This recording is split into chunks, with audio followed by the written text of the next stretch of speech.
The September 11th anniversary for my family doesn't end on that day. It continues through this month.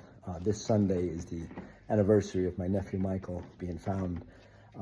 Nothing was what it was back then, and there were services without bodies, and we had a 2-day viewing without Michael's body, and there was a table inside here at Marine Park Funeral Home, and on that table was some things of Michael's. His picture of him in his baseball uniform as a little leaguer, his baseball glove, a few other things, and his FDNY helmet. And it was crowded. It was a second night, the last viewing. And my phone was going crazy, buzzing, and I didn't pick it up. Turns out it was NYPD Chief Joe Esposito, great man and a friend of mine. And he was calling to tell me that Michael was found. So we stopped the services, called my sister and brother, and told the rest of the family. Went out and made an announcement, and everything stopped here.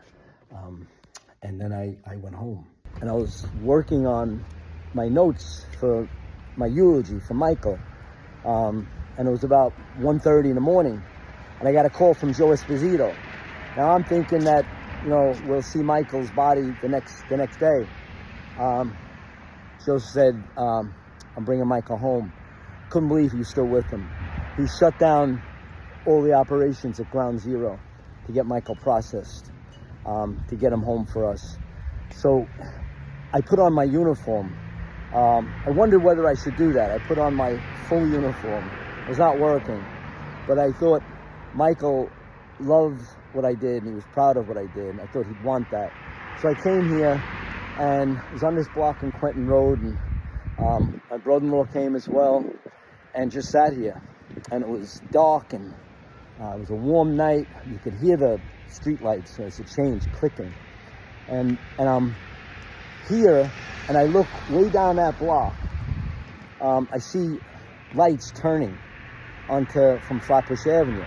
I figure it's an ambulance. But then I see another set of lights, and another, and another. And I knew it was Michael.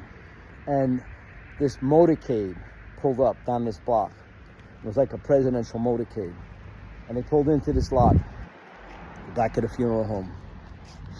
The lot was empty, but then it filled with all these vehicles with all their lights on, and doors were slamming. I was blinded by the lights, and I handled a lot of things in my career, but I didn't know what to do this night.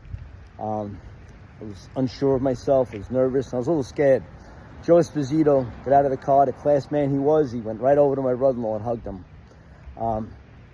And then there was a few firefighters in this bar across the street taking a break, having been at Ground Zero all day and all night and all day for these services for Michael. And they came over, and as one of them, Bobby Austin's fixing his tie, he says, "Let's help that man carry his boy in." Who would have thought to do that?